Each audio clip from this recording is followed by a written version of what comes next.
Hi, welcome to session number 8 of The Peak. My name is Crystal and I'm the founder of Amazon Sellers Society. So you started selling on Amazon and you quickly discovered that you need to be really good when it comes to numbers if you want to sell successfully on Amazon. So you want to know how much money you're spending, your costs, are you actually profitable, and so many more metrics which aren't easy for you to discover on Amazon. And that's why in this session, we're going to be dissecting profit and loss, how you know you're actually profitable, how you know what changes you need to make, maybe to your PPC ad campaign, maybe to the price of your product, so that you can be more profitable. So joining me in tonight's session is the co-founder of Feedback Whiz, Henson Wu. Welcome, Henson. Hi, welcome everyone. Thanks, Crystal, for having me on today. Thank you for taking the time, and I'm very excited. I know we're going to be talking a lot of we're going to talk a lot of information that is very valuable for anyone who is currently selling on Amazon or is thinking of starting their business on Amazon. Absolutely. Yeah, we have a lot of stuff we can go through today, and we're mostly going to be talking about measuring profitability, what parts of the business you can improve to increase profitability, Amazon fees, and then we're going to dive a little bit into our Feedback Whiz profit tool to show you guys how it works. And yes, I will start my screen share right now. Please. Give me 1 second so I can share my. Okay. All right, can everybody see my screen? Yes, perfect. Perfect. Okay, so we're going to mainly be talking about how to lower costs and increase your profits on Amazon. Give a quick intro. I am the co-founder and CEO of Feedback Whiz, and we're a third-party app that integrates with Amazon Seller Central. We've been around since 2017. Our core focus of our tool was mainly built around brand reputation, help automate reviews, feedback, monitoring, notifications. And we've recently developed a state-of-the-art profit and analytics tool. And we're really excited about it because we've put in a lot of features and taking your data and being able to present it in a way where it really becomes useful for a seller. I myself personally, I was a seller in 2014 and 15 when Amazon first started. I've done retail arbitrage on eBay. I've done retail arbitrage on Amazon. I've launched multiple private label brands. I used to be a full-time engineer. I worked in the industry for 13 years, and I was doing Amazon on the side like most people do when they start Amazon. So I got into this e-commerce world and I really enjoyed it. And I felt like, we had a good opportunity to really, build some really good products, for sellers to really just help the brand. So that's where we're at today. And if you guys have any questions, you guys can always contact us. And, we're in the Amazon App Store, so you can always check us out if you haven't used us before. And today's agenda, I wanted to go through, basically a few items talking about increasing your lifetime value of your, your clients, how to measure profitability, ways to lower your fees, how to increase your profits. We have a lot of data with we gathered some recent data through just the e-commerce world and within Feedback Whiz. So we can show you a lot of trends, what kind of categories are selling well, what are people doing with pricing. And then at the end, I wanted to go over and show you guys our Feedback Whiz profits. So I'll be doing a live demo, and then if we have some time at the end, we could do some Q&A for any questions you guys have. So let's go ahead and get started here. So wanted to first start talking about increasing your lifetime value for customers.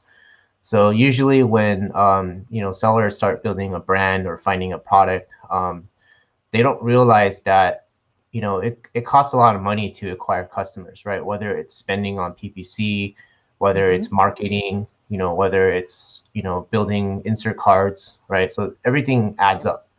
And what you really want to do over the lifetime of your business is you want to try to lower the cost of acquiring customers, right? So finding products that can be reordered multiple times, right? Products that people want to buy in different variations. Think about selling things that people will try to consume over and over, and Yeah. and these are really the products that do really well on Amazon. And we've seen many sellers that get 50-60% of their revenue coming from repeat customers. So that's something As to the think about. going says, it's so easy to sell a customer that has already bought from you, even if it was a service or anything like that. It's so easy to resell, and it's so much harder to convince a new customer to purchase something from you. Exactly. Yeah. So getting that customer to come in and adapt to your product or your ecosystem or your brand is the challenge. But once you get them in and you have a good, solid quality product, and that's where the lifetime value of that customer really starts to benefit your brand. So some of the things that you can do is start creating variations for your products, right? So for example, you might be selling like a T-shirt or something, or something that you can build different sizes, different colors, right? Doing market research and figuring out what the customers need, right? Look at your competitors. What kind of variations do your competitors have, right? Is there a trend, maybe a color or a style that's doing well, right? So you want to stay ahead of the game, and by creating more variations, gives them more options on the same page, right? And not only that, it also helps increase your reviews and ratings, right? Because when they buy different variations, it still ties back to the overall rating or review for that, the parent product. So creating variations is a really good way to try to expand your product line within the same product. The other thing is repeat purchase products. So repeat customers spend more over time, and they can even help market to new customers, especially items like consumables, supplements, right? These are items that people are going to buy over and over, and then they can also recommend it to their friends and family. So just the power of word of mouth sometimes can really help drive more traffic just to your listing. And the other great thing is you can be eligible for subscribe and save. And as a consumer, I subscribe and save on a lot of household items. Those are Yes. just getting that 15% discount is awesome. I don't even think about the price. I just set it up and it comes to me. So it's almost like automating the customer purchases. They don't have to come back and click on it again, right, and buy it. For sure. And bundles is another great way. So especially when you're in a competitive niche, you might be losing the buy box. You might need to get rid of product. Bundling is a great option. Like you can put together related products into one package, right? And then that way it adds value to your customer because you're giving them a discount, like buying multiple products at once, right? And it's a great way to just increase your revenue. And also sometimes your inventory, you might not be pushing enough inventory and you need to get rid of it.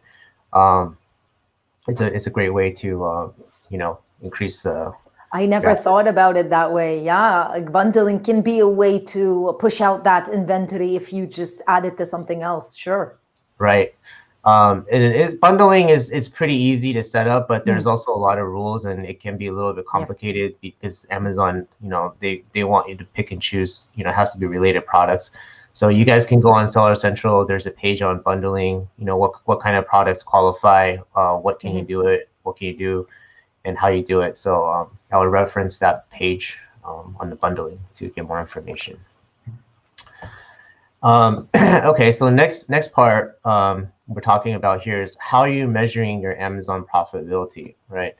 So any business you run, not just in Amazon or just in e-commerce, you need to know every single cost that you incur, right? So there's selling on Amazon has all different types of costs, right? So what I've done here is I kind of broke it down in 3 sections to make it easy to kind of comprehend like what kind of costs you need to look for.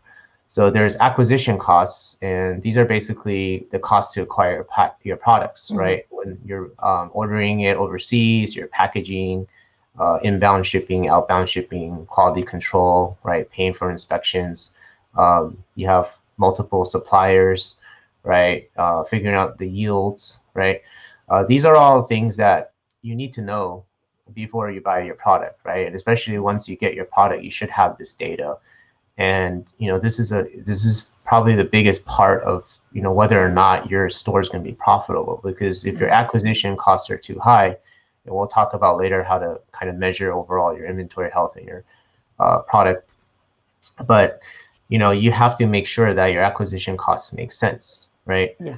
That's the core of the costs. Now you also have overhead costs, and this is where I think a lot of sellers make a mistake of not trying to calculate within their business expenses. They just think like, oh, okay, this is just part of, running a business. But, you need to break things like insurance, rent, utilities, like bookkeeping, payroll, taxes, like everything you spend, outside of your product with your business. These are things that you should be able to track, right? And this, in the end, also goes towards your profitability at the end of the year. So you need to know these kind of numbers and be able to track it. And then of course there's the Amazon fees and expenses, and this is basically the cost to sell on Amazon, right? Whether or not you have a professional account, what kind of products you're selling, understanding the categories, what's the commission you're paying, right? FBA fees, inbound shipping fees, long-term storage fees. Dealing with returns, right? A lot of sellers, they have high return rate from their products, and they don't realize that until after they sell it, right? And then making sure that you're getting that money back from Amazon, right? And then of course there's PPC costs, which is probably one of the biggest expenses that sellers these days have to spend, especially for new products to get visibility.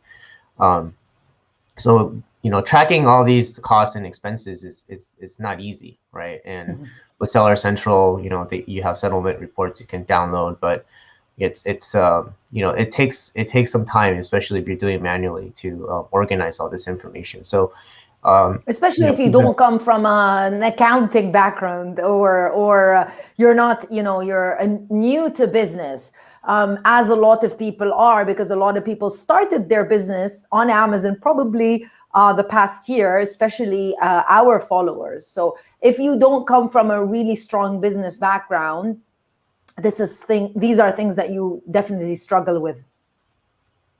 Yeah, absolutely. And especially for people that just started selling in Amazon, like if you don't have this kind of business plan and setup, right, it's really hard to scale your business, because if you don't really know how much money you're making or losing on each product, it's really hard to put money into another product. Like sometimes, you don't see some of these costs and expenses, and you could quickly become negative. So it's really important to understand all these costs and expenses and really know where they're coming from. Okay, so let's talk about how you can actually, lower some of these costs. And there's a few things you can keep in mind of what to do. Of course, finding a good product from a reputable supplier at a very low price is the best thing you can do. But however, in a very competitive market, the same product you're selling, someone else is selling, they're probably getting around the same price as you are, right? So you have to figure out what are other ways I can lower my costs. And some of the things you can do is by trying to reduce your Amazon fees, right? So one of the things is Amazon fees are basically fixed on your based on your product category, mainly based on weight and size, right? And storage fees is actually one of the things that kill a lot of people. And as an experience for me, I used to sell Amazon, and I used to do retail for like textiles and clothing, right? And this is where like it's hard to figure out like how much inventory you need, how fast you can push it, and then for styles that you can't sell, having it stored on Amazon for a long time can really affect your cash flow and how much Amazon charges you over time. So things like inventory. So back in the days, we didn't have an inventory performance index. So Amazon didn't really have this, but now they have this inventory performance index, which sellers really need to keep an eye on. And maintaining a score over 500 can really avoid the higher fees and limitation of inventory, because Amazon now is starting to charge sellers more fees and then limit how much inventory they can bring in, especially if they see that you can't push inventory very fast, right? So one of the most important things is having that visibility on inventory, making sure that if you have too much stranded or excess inventory, you got to figure out how to get rid of it fast, right? And you can start with the oldest products. You can create sales, run PPC, lower prices, remove them, right? Try different keywords, right? These are all things that you should be constantly looking into and trying to do to get rid of that inventory. And then maintaining a constant inventory flow, the sell-through rate. That's something Amazon looks at and seeing like how well are you stocking inventory? Are you like are you stocking at the right amount? Are you kind of want to avoid selling too fast and it's not selling enough, right? So you kind of have to find that threshold that's good for your business. The other thing you keep in mind is not all items are good for FBA. And I know like sellers love FBA because it's so great, they save a lot of money, but there are some items that don't make sense, right? So for example, I used to sell not only in clothing, but I also did kitchen products. And, I was selling heavy items like sinks and things that weigh like, 50, 60 pounds, right? And they come in pallets. And for me to ship it to Amazon and then for Amazon to ship it back out, it just kills your margins. Like it's really hard to do unless you order in a very big quantity. So things like that, that's something you might want to think about storing at your house or having a local factory somewhere that you can ship out. You might actually save more money that way. So you really need to figure out, I think the biggest thing is really the weight of the item, right? Because a $5 item can weigh the same as a $150 item, right? But Amazon's going to charge you the same amount because of the same weight. So you want to find products that are high in cost and don't weigh very much, or if they're low in cost, you got to make sure they don't weigh a lot, right? Otherwise, it's going to really hurt your margins. Another thing you can do is focus on your packaging. And I know this is where it gets a little bit more advanced, because some sellers, the manufacturer already has their packaging set up for you, and that's just how they design it. It could be to save costs, but you got to know your budget at the start of design. Like if you're optimizing your packaging, incorporating elements, your company can save a lot of money and reduce the amount of materials used, right? So like going green or switching to more sustainable materials can really prolong the life cycle of the products. But you also have to realize that packaging is very important for the actual sustainability of the product, right? If you're using too cheap of packaging and you start stacking stuff on top of each other, it could damage your product, right? And if you're using a box that's too big and you have too much wasted space, then storing at Amazon FBA, they measure all the dimensions. It's going to cost you more money. So you really have to figure out how to optimize your packaging, making sure that it not only does its job by keeping it safe, but making sure you're not making it too big or too heavy. And then knowing which materials are needed, right? So these are all things that you could work with your supplier or have a different supplier just create the packaging. And investing in that over time can save a lot of money, because think about like if you could save 30-40 cents per package, and you suddenly scale this sell like 2,000-3,000 products a month, that's a lot of money over time. So spending time on designing packaging is very important, and something that a lot of sellers I think don't focus, especially new sellers don't focus on, but at some point it's something you can really do to save on your overall cost. 100%. Yeah. So now we could talk about some ways you can actually increase your profits. So that's the best slide, I think. Increasing profits, that's fantastic. Yeah, definitely. I mean, there's so many ways to play with, right? You got the numerator and denominator, right? So either lowering the cost and or increasing profit. So you could play both ways. So now we're playing the numerator on how to increase the profits. And one of the things is I think a lot of sellers don't realize is you can definitely negotiate with your vendors, right? And especially once you start selling your product over time, Yes. you should perform audits on your suppliers, and you have all the data, all the specs, all the numbers. You should sit down with them and figure out, like, is there anything they can do to help reduce the costs, right? And then you should always be finding alternative vendors to negotiate better deals, right? So there's tons of suppliers in all over the world. If you're Yeah. buying in China or Vietnam or Korea, right? Um, there's suppliers everywhere that make the same products, and then you can take your costs of bill of materials or whatever, and go to different vendors and figure out, okay, well, how much is it going to cost for me to do it with you? And then now you have leverage, because Yeah. especially doing high volume, if a vendor suddenly is going to lose $1 million of business from you, Yeah. they're willing to negotiate for better payment terms. Mhm. So don't just feel that you should just always just pay the same amount. It should be constantly negotiating and figure out how to lower your costs at the vendor side. um, the other thing you really need to follow is identifying trends, right? I think a lot of sellers don't try to forecast whether or not product sales are increasing or decreasing over time, and especially for older products.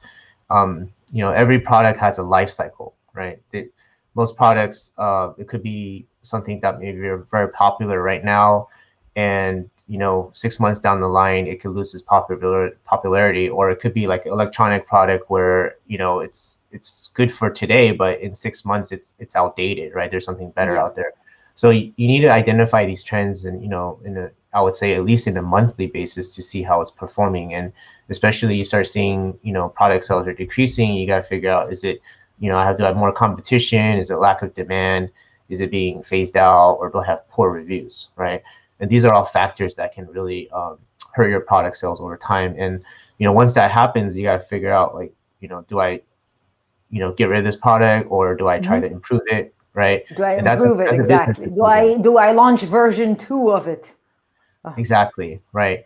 And sometimes I think one of the things I would tell sellers is, don't fall in love with any product for too long, Mm. right? It's like, if you have to let it go, you have to let it go. There's tons of opportunity. As long as you understand your plan of how to sell on Amazon, you can take that same plan and apply it to a different product, right? So just because you love this product so much and you feel like it's so good, but if your customers are telling you something different, you gotta listen to your customers, right? Yeah. So it's I very think it's important. not because sellers actually fall in love with their products, but for us as human beings, we definitely don't want to fail. So we keep trying and trying and trying and trying and thinking, well, if I just put enough effort into it, it's definitely going to succeed. But it's not about that, because it's, at the end of the day, it's a business, and you should try to remove emotions from it as much as possible. Yeah, absolutely. Um, Which brings me to the next point on how we can, calculate, like, some of these numbers, and how you can figure out whether or not, it's ways to stay profitable. So two of the really important metrics that I always looked at was gross margin return on investment, right? So this basically measures your inventory profitability. So it's basically your gross margin divided by inventory cost. So for example, like, gross margin is calculated from your revenue from your sales minus your cost of goods. So if I made $100 million on sales and my cost of goods is 35 million, then my gross margin would be $65 million. And then I gotta take that same period of time and look at how much the inventory costs me, right? So if my inventory cost was 20 million, then I take the 65 and I divide it by 20, and then I have a gross margin ROI of 3.25. So what does that 3.25 mean? So I'm making 325% over. But if your number is one, right? One means that you break even, and anything over one, under one, means you're losing money. So it's a really good rule of thumb to just take these numbers real quick and look at it and see what your ratio's at, right? Because you have to realize that the excess of the one that you're calculating is going to help pay for the rest of your business, right? It's your expenses and your employees and things like that. So you really want to have a very high GMROI. And if your GMROI Yeah. for any product is less than one, you got to think about whether or not you should still sell that product or not. So that's very important to keep track of. The other really important thing I'd suggest people is to look at your cash to cash cycle, which is the CCC. And this is the amount of time it takes for the capital that you invest to go from cash to buying the product to selling the product and then getting that cash back through sales, right? And you got to figure out how long that takes, right? Because the longer your cash is tied up, the less cash flow you have, right? And if you can't take your cash and leverage and buy another product and kind of multiply it and scale that way, it's very hard to scale. So one of the issues I had when selling clothing was that it's very seasonal, and sometimes it's not just seasonal, but you don't know whether or not it's going to do well, right? So how much money do you put into each style or each variation or each size, right? You got to kind of have to know, and there's definitely styles that people may never want to buy, and you could have an inventory of thousands of styles that just sit there forever, and that cash is tied up, right? Whereas if I was able to push that money out, I could take that money and invest in another product. So the goal is to try to take that money, sell it, and then keep flipping that money. It's like a snowball effect, and try to make as much from, rather than have everything tied up and sit there. So that basically comes back to, identifying trends and, monitoring inventory and, knowing when to, liquidate your product if you have to, right? So keep in mind of these two metrics. Okay, so now let's get into some of the data that we compiled here at Feedback Whiz, and take a look at, just the overall picture of e-commerce, at least in the US, right? Since it's still the biggest market. So right now, in 2020, Amazon is still the #1 e-com channel, right? And it basically accounted for a third of all the e-com sales growth, even with the pandemic. Really helped the pandemic, but we saw that companies like Walmart really made a big jump, right? And the astonishing thing is that in 2019, Amazon had 43.8% share of the e-com channel, and actually dropped a lot. So you could see that sellers are now starting to diversify and look into other channels, especially if you have a reputable brand. There's no reason to put all your eggs in one basket, right? They want to sell everywhere they can possibly sell, and buyers, especially in the US, due to COVID, Amazon had a little snafu in the beginning where they couldn't, they blocked sellers from importing their items into FBA, right? Because they were trying to allocate it for essential items. And I think a lot of sellers freaked out, and they're like, oh my God, like if I can't sell my products, I'm done, right? And they got scared. So they started looking into other channels like Walmart and Shopify, and creating that brand and being able to leverage that brand to sell in all channels. So but of course, Amazon's still the biggest channel, and everyone needs to sell on Amazon, especially if you want to build a product. So we can look at international sales now, and we can see that international sales is actually skyrocketing, and that's mainly due to the fact that Amazon is expanding all over the world, right? They've recently opened marketplaces like UAE, Saudi Arabia, Netherlands, right? And they're basically taking the same business model plan they developed in the US and applying it and building fulfillment centers all around the world, and trying to get these other countries to adapt the way that the US consumers are buying and shopping. So there's a huge opportunity in international marketplaces for sellers. And I recommend that if you were already selling in the US, look into expanding in places like Europe or Japan, right? Japan's also doing really well. UAE, Saudi Arabia, these are all countries that have a lot of people they consume. It's just a matter of time before they adapt to the the Amazon model. So there's a lot of opportunities. Don't feel like the US is so saturated, I can't find a product. You got to realize some of these other countries are 5 or 6 years behind, right? So imagine Amazon 6 years ago, where there wasn't 50 products for each keyword that you search for. There might be 1 or 2. So there's lots of opportunity out there to grow. And then by comparison in the US, we see that Walmart grew 47%, last year. eBay only grew 21%. Shopify grew astonishing 86%. So that kind of shows that a lot of sellers are trying to build their own website, build their own brand, and then figuring out how to market their own brand outside of Amazon. So, if you haven't looked into Shopify, it's probably something you should consider because it's super simple to set up and get your products online. So the other interesting thing that we saw is that Amazon seller growth isn't matching the sales growth. So although that the sales are going way up, the number of new Amazon third-party sellers hasn't climbed the same percentage, and it's actually been relatively, kind of flat throughout the 2020, and even given the new marketplaces that are popping up. And I think one of the reasons there is that there was a lot of interest in selling in Amazon, but it's not an easy task, right? Yes. There's data showing that 90% of new sellers don't survive after 1 year, right?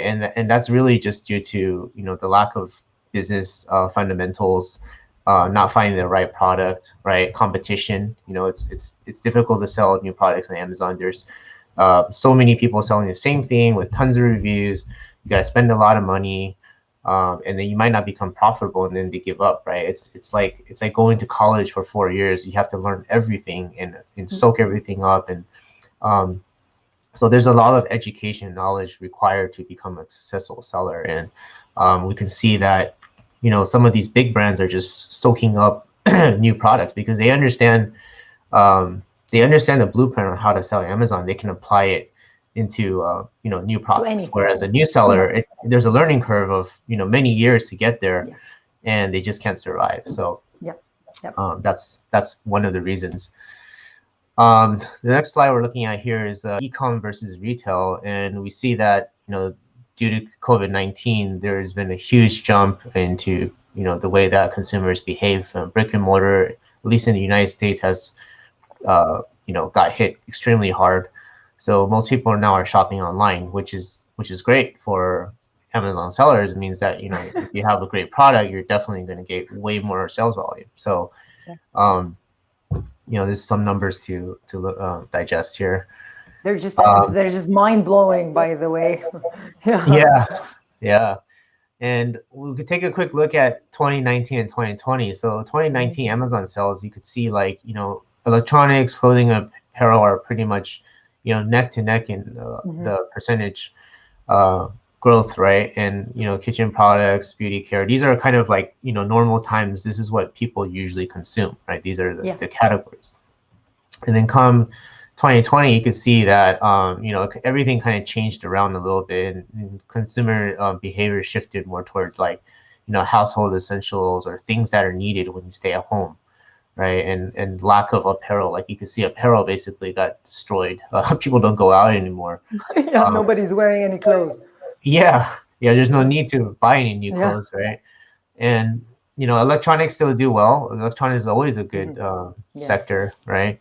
But you could see the trends shift over time. But as COVID-19 hopefully gets better, this is going to shift back again too. So keeping in mind of the trends over time is going to help your business figure out what's the next step, what I need to plan for.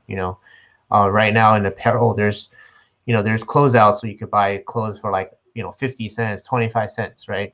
And you think about, is this the time to stock up and just load up on it, right? And maybe next year I can resell for $10, right? In normal times, it might cost you $6 to acquire. So monitoring trends gives you advantage of buying products for cheap when it's a great time. So now I'm gonna kind of look into some of the data that we pulled inside FeedbackWiz across pretty much all our users, and we wanted to share some of this information, which we never actually done before, but I thought it was a great way to pull some information to see just in general how Amazon sellers are doing. And we saw that there's been a 22% increase from Q1 of 2020, 2021 in terms of unique SKUs added. So I was talking earlier about variations, right? Creating more products. And we can see that, a lot of sellers are adding more products to their inventory, and it's a really good thing. We also saw a 37% increase in number of orders, for the same sellers. And that's awesome because, that matches the same trend of the big jump in e-commerce, right? People shopping online.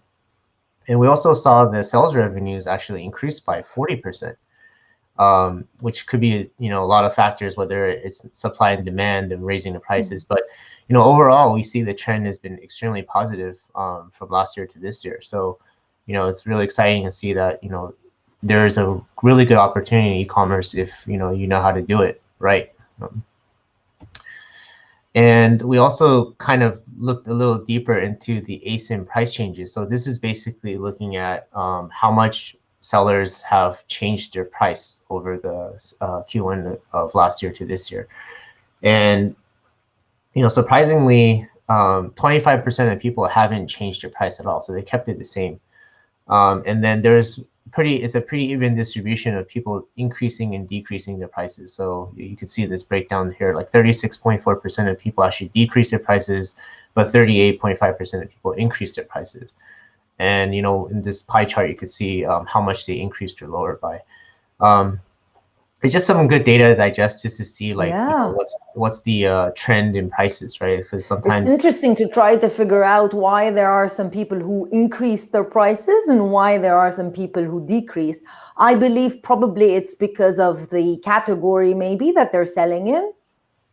Yeah, absolutely. And in the next webinar, we're going to try to break it down in categories. This is just everything combined, aggregate, but category-wise would be awesome to know, right? Because like we saw earlier, I'm sure for clothing, people probably decrease their price like crazy, right? Yeah. But for like household essentials, they probably increase their price just because of the demand, right? So, so yeah, we could pull that data and present that. However, I don't have it today, so we can make some predictions.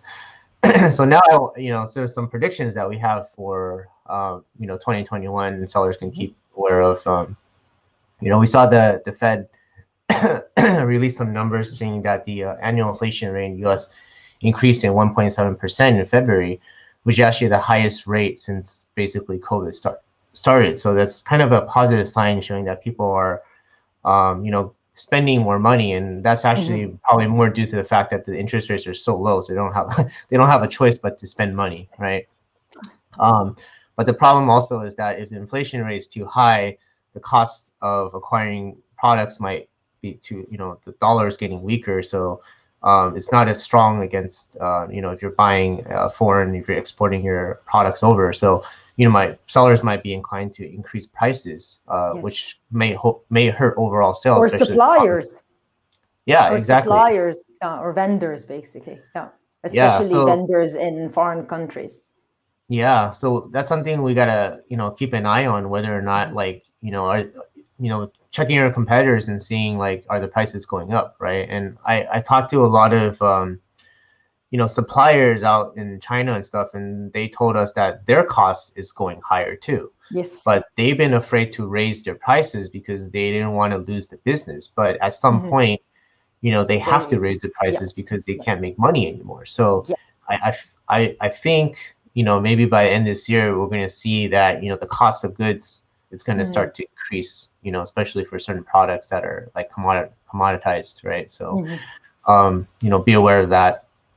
Margin decreases, right? Like I mentioned, US and China producer prices are increasing. I didn't have a chart here, but there's a chart that shows that, their cost is really increasing, right? Yeah. So that's not good for us, right? Because that means that their profit margins are low. They're gonna have to raise prices on us.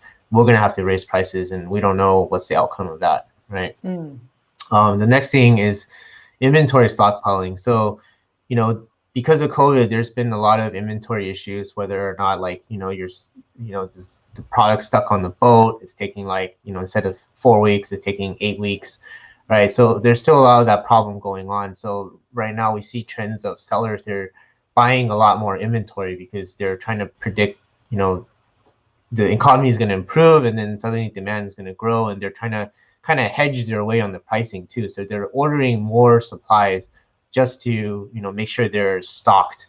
and that, you don't run out of inventory. Because if you run out of inventory, that's the worst thing, right? You have all these people trying to buy your products and you can't sell anything.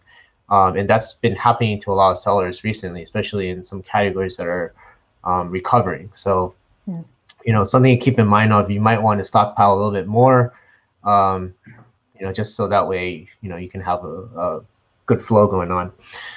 Yeah. And then the next thing that we also seen is the more competition in the marketplace. So we actually seen that some of the top sellers on Amazon with 1,000 or more products are actually decreasing by quite a bit. And what this really means is that traditionally, most of the top sellers on Amazon were selling, thousands of different brands and different products, not necessarily their products, right? They might be doing retail arbitrage.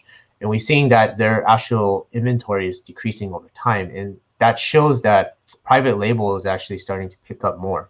Exactly. And these 3P sellers that are coming out, and they're creating these products to become more competitive and making it better.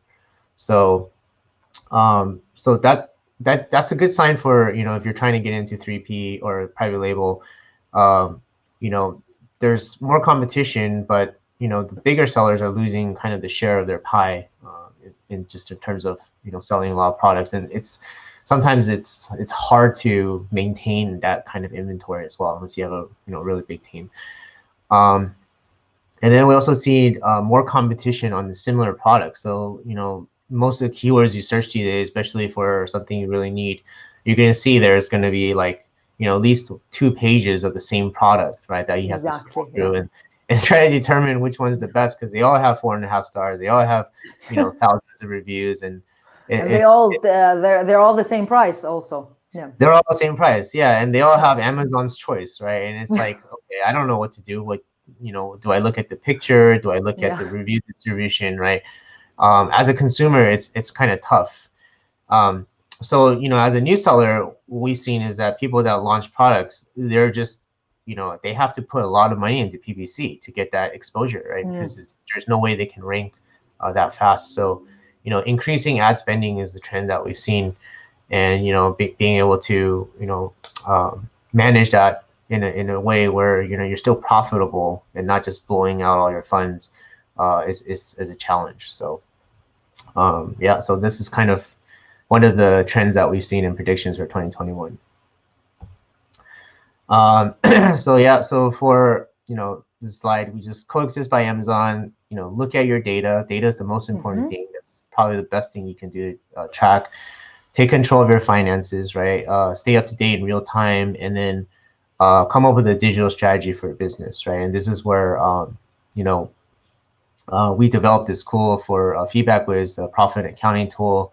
It was actually in beta for quite a while. We had a lot of users, a lot of very experienced Amazon sellers, give us some very invaluable feedback on how to make this thing really useful for sellers, and not just for beginner sellers, but this is really good for advanced sellers that have a lot of products, a lot of categories, and can't get all the data they need from Seller Central or spreadsheets or other tools currently on the market. And we've done a great job on doing that, and just kind of go over like the top level, or what are some of the things that we've done is we have a lot of data analytics, insights, ability to import and export data, right? International marketplace comparison, people selling in 13 marketplaces, they have the ability to aggregate and pick and choose which data points they want to see, and then be able to identify top trends and performers.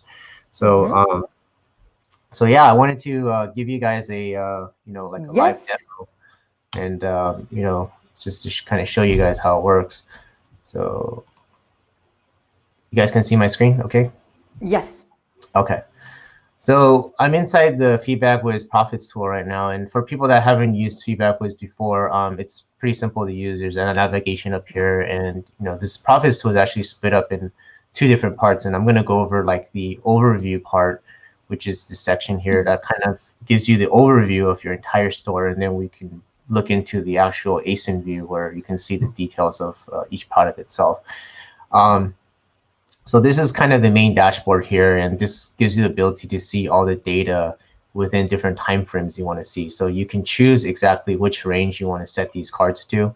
And once you figure out what kind of setup you like, some people like to see today, some people want to see the year, or they might have a custom time range. You can set this up, and this will will always come back every time you come to this page as the same setup. So this is a very good top level view of everything. And the one cool thing here is this is a demo account, by the way. We don't have all the marketplace, but if you're selling on 13 different marketplaces, you have the ability to select them all, and then what we'll do is we'll add up all the data for you, right? Or if you only want to look at one marketplace or two marketplaces, then this data just compiles directly, right? And not only that, for example, if you're not familiar with US dollars or Canadian dollars or euros, you can basically on the fly change all these numbers to the number you're accustomed to, right? And especially if you're selling in Europe, a lot of the revenue numbers might be coming in pounds or euros. Really easy way to just change it to what you want to see. So this basically changes everything in this section to the numbers. And some of the other cool things is Amazon fees, which I didn't really talk about, but there's a lot of Amazon fees that sellers just have to keep track of, right? And what we've done is we pull pretty much every single fee that comes in, and a lot of the fees that you see from Seller Central doesn't really reflect what it actually is, because it gets bundled into like a category. So within here, like for example, if you have a certain fee that is incurred for a certain product, it would show up here.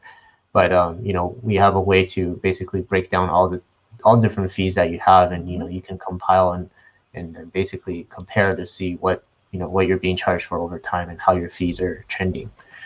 So this is pretty cool.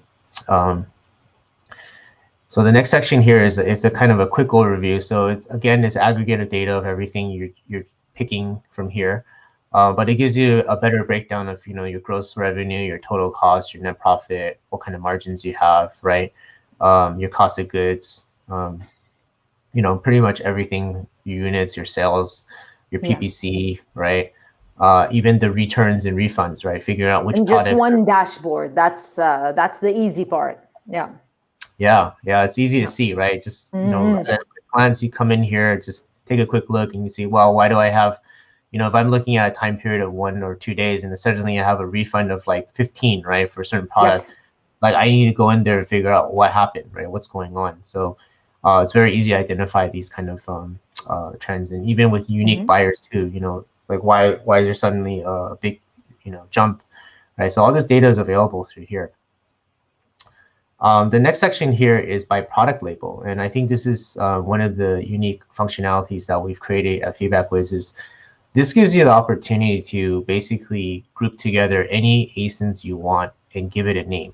So it's really pretty much impossible right now through Seller Central to figure out like category wise, like if I'm selling different products in different categories, or if I just want to label it as a variation, I can't pull that data together. So give you the opportunity now to create your own custom labels, and then now you can take these labels and look at the data and compare it to each other and see like how many units that I sell in books, electronics, fashion, or whatever it is you want, right? So I'm going to show you how you can create these custom labels. You basically can select your own ASINs and say, I want to group these together and call it electronics, right? Yeah. And this gives you the overview of all the data for these labels. And okay, so the next section we have here is the top products, and this is really helpful here because this basically tells you which products are the best and worst performers, right? So you can sort by units sold, by revenue, by refunds, by fees, right? And this will basically allow you to sort it and figure out what's selling the best, right? So this product, 33 units are selling by units sold. It's going to say this is the best product. And then if you have a lot of products, you can sort by descending order and see which ones didn't sell very well, right? And then if you, again, we incorporate this label system into every section. You can go and say, all right, I want to look at the top products within electronics, right? And then within the electronics section, these are the products that you bundled as electronics, and then now you see the performance of these products within this label, or multiple labels, right? So you can do multiple labels together at once. So very insightful information. You can do it by month and see all this information at once. Yes. The next section here is what we call the expense manager, and this is what I kind of talked about earlier. This is where like you can input your business expenses. Excuse me. So in here, for example, like, you know, if you have utilities or internet or, you know, different types of things like rent, you can add all this data in here, and it's super simple to do. You just come in here and you click on add expense, and you know, you can assign it to a certain marketplace. You can either make it a fixed cost or a monthly recurring, right? And one of the very useful things here is allow you to set and start and stop dates. So you can pick when this expense happened, right? So for example, like, you know, my rent suddenly jumped from February to March, but, you know, I don't want to be saying I'm paying $2,000 a month for the whole year. I want to be able to set that January to February was 2,000, February to March it was 3,000, right? And that will give you the accurate data at the end of the year to know exactly, like, you know, how much the rent was and, you know, what kind of expenses I have. So this allows you to pretty much customize, and you can even tie it to an ASIN if you want. And this gives you full visibility of, you know, your entire store over time for business expenses. And of course, you can sort it and, you know, import and export, which I'm not going to get into, but you can import data. This is very important because I think a lot of people don't know what to do with their business expenses. Like, should you allocate them per product? Should you not? What to do with them? Do you forget about them or not? So I think this is very important for sure. Yeah, absolutely. And which brings us to the next part of expenses, which is your cost of goods, right? And this is where, like, you know, you can really dial down and by ASIN figure out exactly how much you know, you're paying for each product, right? What are the different you know, packaging, whether it's you know, it's the same concept. It's very easy. Cost of goods here, you can change either by fixed cost or per unit. Again, you can set start and stop dates. Give yourself a name, and even write notes, right? So you have things like, hey, my product increased in cost this month. So it's not just this whole system is designed for sellers to be able to track you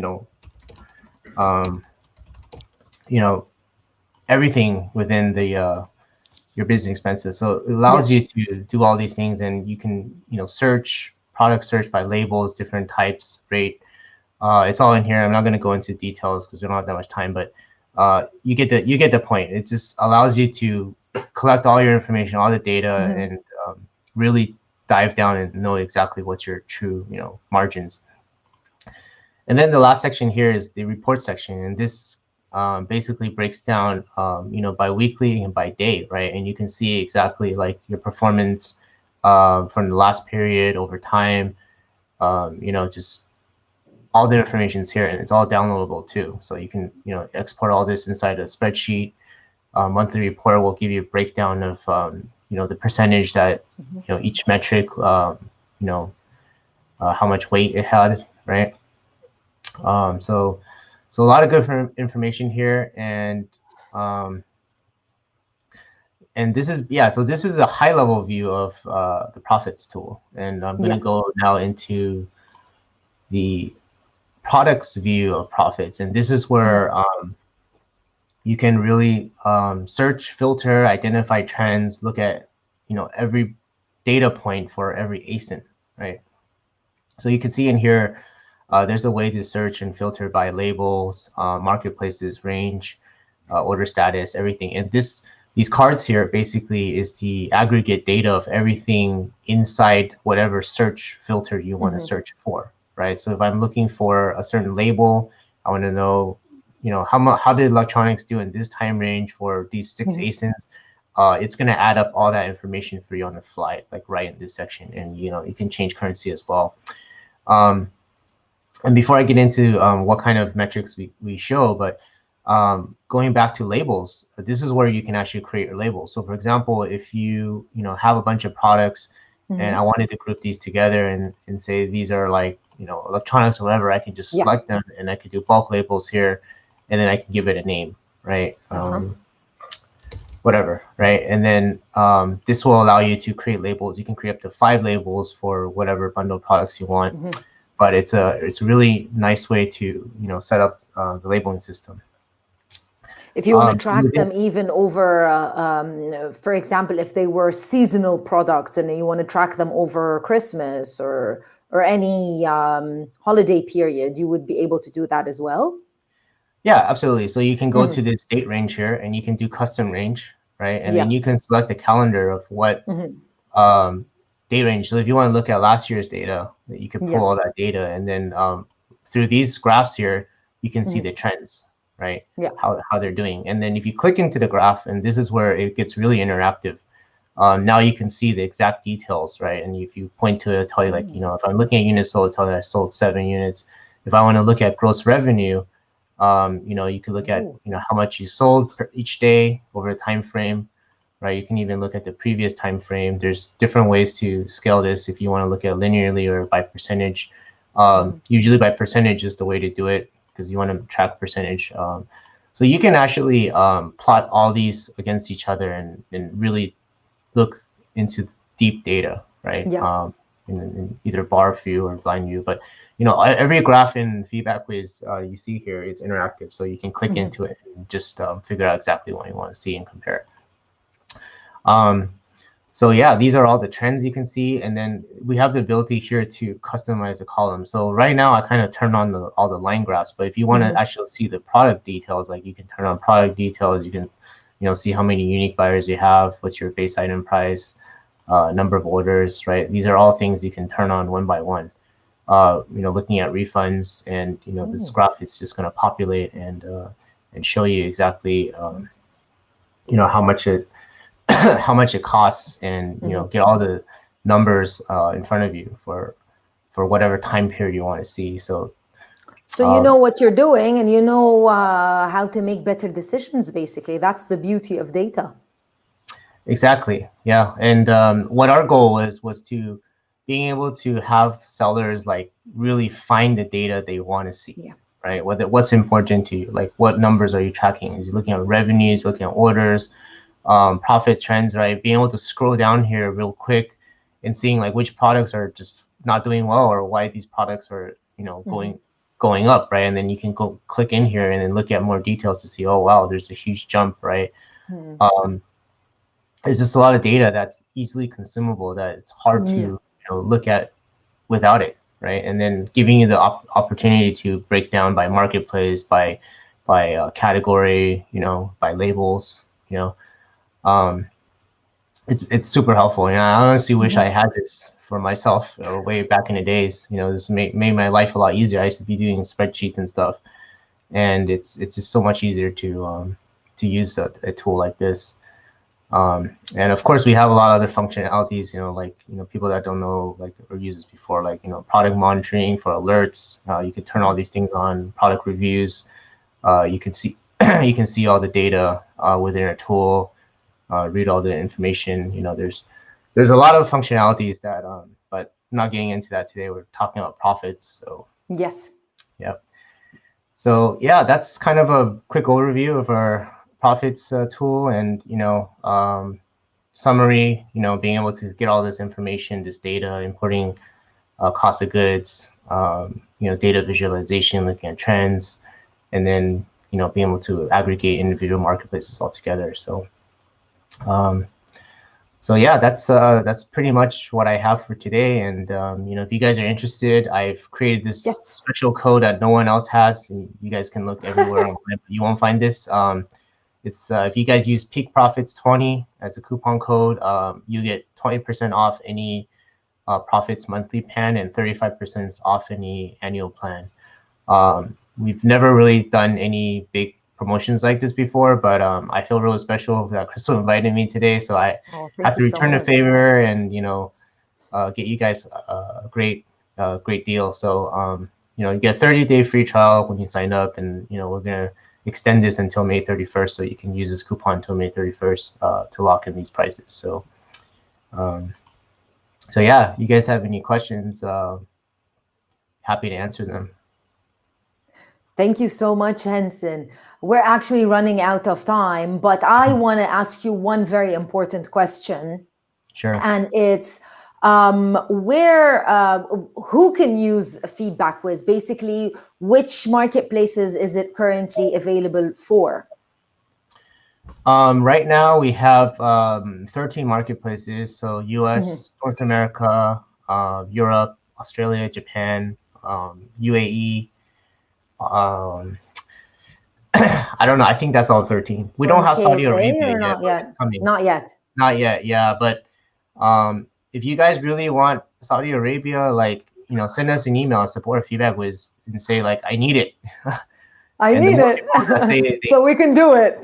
yeah, I mean, we could do it. It's just, there's so many things that we're building right now. It's all priority, and if a lot of people say I need it, I really want it, I'll do everything I can to make it a priority for us to get it out. That way you guys can use it.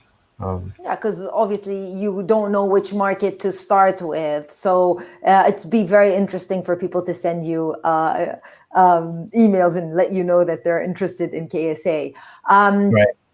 Additionally, about like if anybody wants to test out the demo account, is that actually available just like on the Feedback Whiz website?